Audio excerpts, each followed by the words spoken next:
बिस्मिल्लाहिर्रहमानिर्रहीम। माइक क्यों लगाएगा? खड़ा खड़ा कर भी तो नहीं।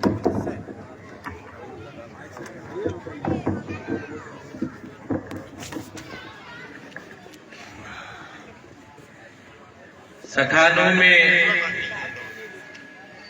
हमारे बीच बैठे हैं इस इलाके के पूर्व विधायक और फिर से तैयारी में हैं इस इलाके की खिदमत करने के लिए हाजी मुस्लिम खान साहब। नाम लूंगा तो वक्त ज्यादा हो जाएगा। सभी मंच पर बैठे सम्मानित लोग, सामने बैठे और खड़े मुअज़्ज़िज़ लोग और नौजवान साथी,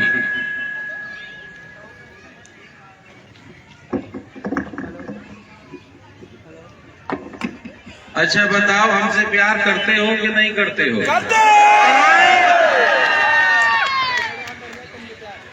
हमारी खुशी में खुश, तुम्हारी खुशी में हमारी खुशी। जिंदाबाद जिंदाबाद। बीच में मत बोलिए। और हमारे गम में गम महसूस करते हो या नहीं करते हो?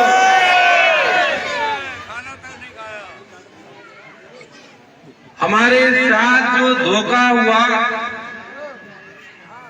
उसकी तकलीफ हुई कि नहीं हुई? बदला लोगे?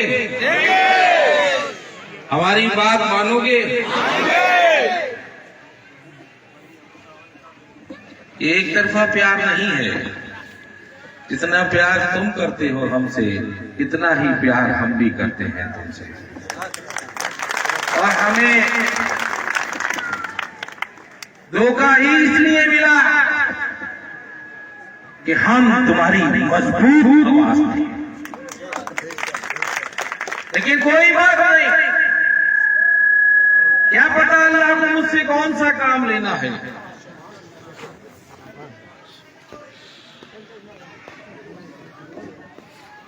अल्लाह ताला किसको फकीर से बादशाह और कब किस बादशाह को फकीर बना दे, ये किसी को पता नहीं चलता। ये आसमान, ये जमीन, ये नदियां, ये पहाड़, ठंडी हवाएं और गर्म हवाएं, ये बेगुनाह के लिए भी है और गुनाहगार के लिए भी है। ये पैमाना गलत है कि जिसके पास कार है, जिसके पास कोठी है, जिसके पास अच्छे कपड़े हैं, जिसके पास अच्छे जूते हैं, जिसको टिकट मिल गया हो, जो एमएलए बन गया हो, ये राय तुम्हारी गलत है कि अल्लाह उससे राजी है। ये जरूरी नहीं है। अल्लाह किससे राजी है इसका पैमाना मैं बताऊंगा भी और साबित करूंगा। जरूरी नहीं है कि जिसके पास खोपड़ी है अल्लाह उससे नाराज है। याद रखना, अगर चेक करना है कि अल्लाह किससे राजी है और किससे राजी नहीं है, तो अल्लाह जिससे नाराज होता है अल्लाह उससे सजदे की तौफीक ले लेता है। हमारी किस्मत में सजदा नहीं होगा अल्लाह तुमसे नाराज है। इस उसूल के साथ तुमको जीना पड़ेगा, क्योंकि तुम मुसलमान हो। मुसलमान को मन से मुसलमान कहने में कोई गाली नहीं होती। जिसका ईमान मजबूत हो उसे मुसलमान कहते हैं। जिसके दिल में हिंदू, मुस्लिम, सिख, ईसाई, गरीब, मजलूम, छात्र, किसान, गरीब का दर्द होता है उसे मुसलमान कहते हैं। लोग इस इलाके में एक नई हवा चलाना चाहते हैं, जो कभी आरएसएस किया करती थी, फिरकों में बांटना चाहते हैं। बताओ तुम्हें ये इस्लाम मजहब सिखाता है कि कौन अंसारी है, कौन पठान है, कौन अब्बासी है, कौन सलमान है, कौन फारूकी है, कौन नबी है। इसकी इजाजत तुम्हें तुम्हारा मजहब नहीं देता। तुम सब मुसलमान हो। तुम जब मस्जिद में जाते हो तो पहली सफ में वही खड़ा होगा जो पहले पहुंचेगा, चाहे गरीब हो, चाहे रईस हो,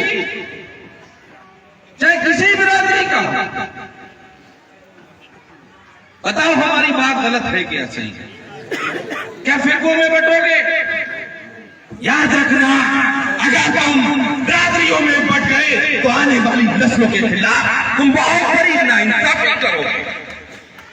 याद रखना, आने वाली नस्लें तुम्हें माफ नहीं करेंगी। तुमने 900 साल हुकूमत की, कम नहीं होते हैं 900 साल। तुम्हारे बादशाह रहे 900 साल, और आखिर जो तुम्हारे आखिरी बादशाह थे, जो इतिहास में कमजोर माने जाते थे बाकी के मुकाबले, बहादुर अली शाह जफर साहब, उनकी भी बहादुरी का किस्सा सुनाऊंगा। आखिरी बादशाह थे, अंग्रेजों की हुकूमत 70% हिंदुस्तान में अपने पैर गड़ा चुकी थी। लेकिन जब अंग्रेजों ने एक बूढ़े बादशाह को, जब उनके 2 बेटों के कत्ल करके उनके सर चीनी में रख के कपड़ा ढककर भेजे और कहलाया, तो कहना कि ये बादशाह को हमारा तोहफा है। जब वो चीनी लेकर पहुंचे और उन्होंने कहा कि ये तोहफा भेजा है, जब कपड़ा हटाया तो उनके 2 बेटों के सर। क्या होना चाहिए था बहादुर अली शाह जफर का उस वक्त का आलम? रोए नहीं, आंख में आंसू नहीं आए, और कहा कि मेरी बहादुरी और मेरी हिम्मत का इम्तिहान लेने वालों, सुनो, कह देना अंग्रेजों से, कह देना अंग्रेजों से कि आज तक मैं बादशाह था हिंदुस्तान का, और आज 2 बेटों के देश में शहीद होने वालों का मैं बाप बन गया। देश में शहीद होने वाले बेटों का जब मैं बाप बन गया तो ये ओहदा मेरे लिए बादशाह से बड़ा है। ये थे तुम्हारे बादशाह, ये थे तुम्हारे आखिरी बादशाह, और उसके बाद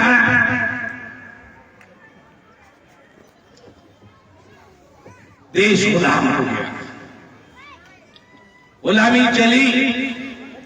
आजादी में सबने लड़ाई लड़ी, कोई एक नहीं था, हिंदू, मुसलमान, सिख, ईसाई, सबने लड़ाई लड़ी। 1923 में आरएसएस ने,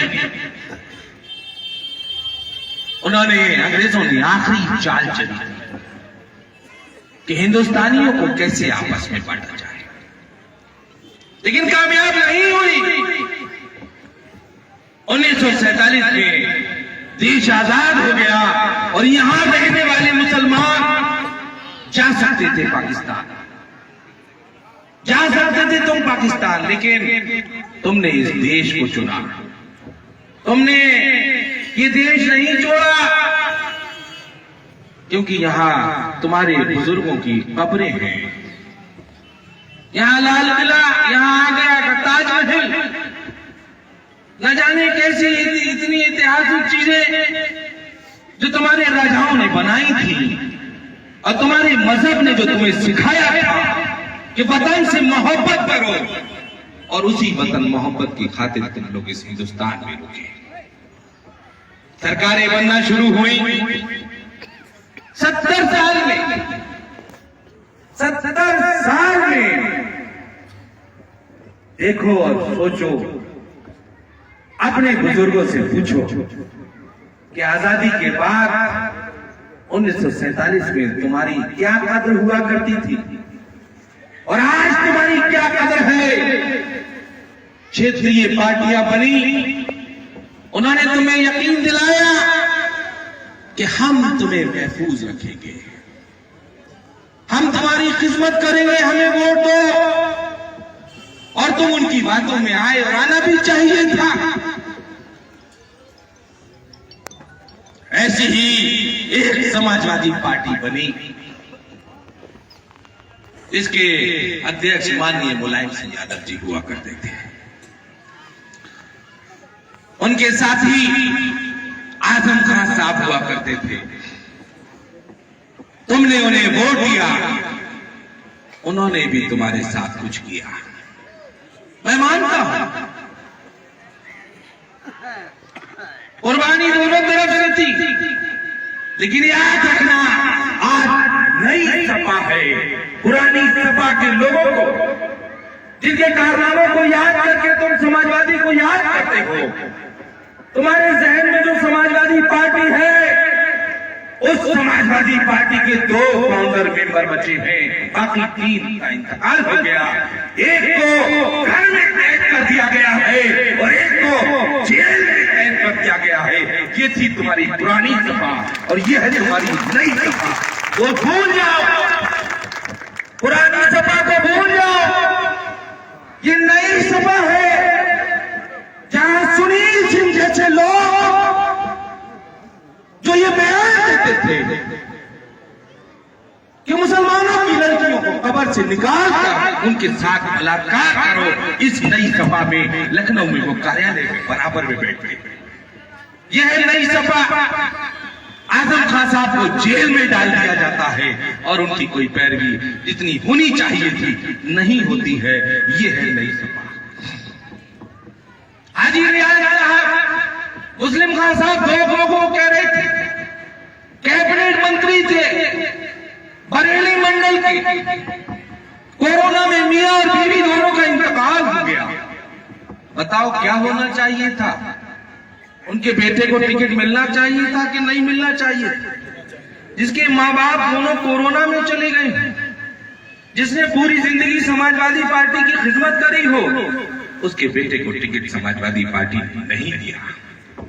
मुरादाबाद में इकराम कुरैशी, जिनसे 20 साल खिदमत ली हो, उनका टिकट काट दिया गया।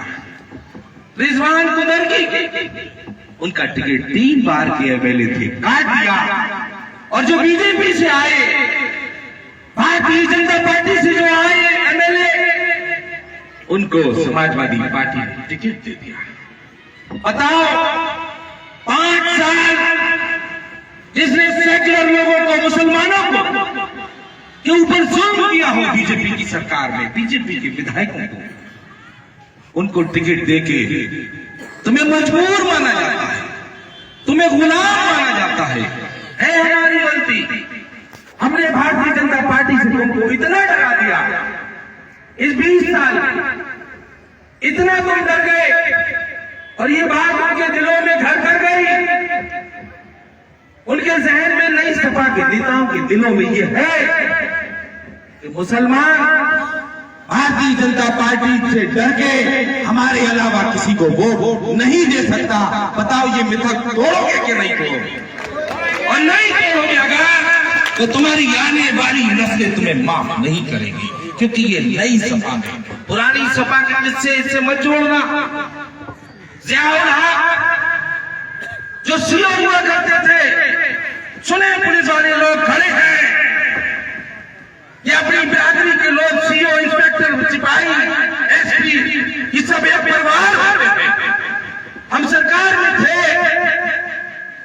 जिस शख्स ने कत्ल कर दिया, उनको जिसने गोली मार दी, उसको जेल से निकालने के बाद इस नई सपा ने टिकट दिया है।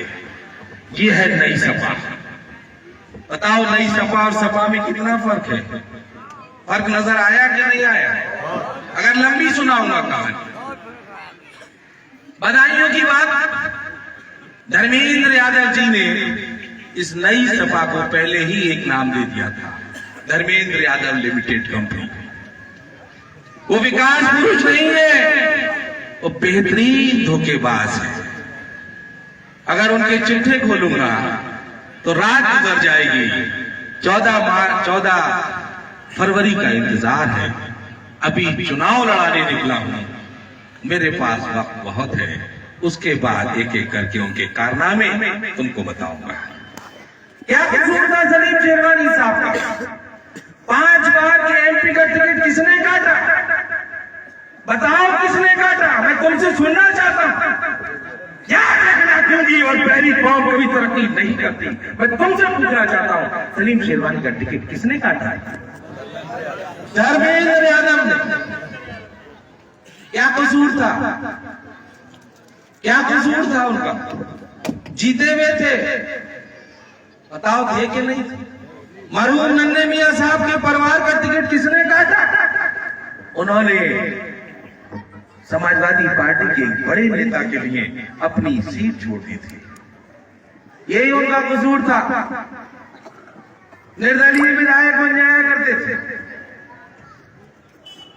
और जब एक बड़े नेता के लिए कुर्सी छोड़ दी तो कुर्सी फिर जब दोबारा वापस की गई तो मरहूम नन्हे मियां साहब के परिवार को नहीं दी गई। किस तरह से मुसलमानों के नेताओं को बहुत होशियारी से खत्म किया गया। सलीम शेरवानी साहब को तो इतना वक्त दिया भी था कि वो चुनाव लड़ सकते हैं, मुझे तो इतना भी वक्त नहीं छोड़ा कि मैं चुनाव का पर्चा भर सकूं। आखिरी दिन तक मुझसे ये कहा गया कि एबी फार्म ले जाना। बाद में मैं कहकर आया, क्योंकि मेरा एक कसूर था समाजवादी में, जो नई सपा मुझे बर्दाश्त नहीं कर सकती थी। मैं आजम खान साहब का एक बहुत मजबूत सिपाही था, बहुत मजबूत सेनापति था। जब समाजवादी पार्टी में मुझे महसूस होता था कि आजम साहब के लिए लड़ना है, तो मैं एक आवाज बनता था। सन 2018 में जब आजम खान साहब का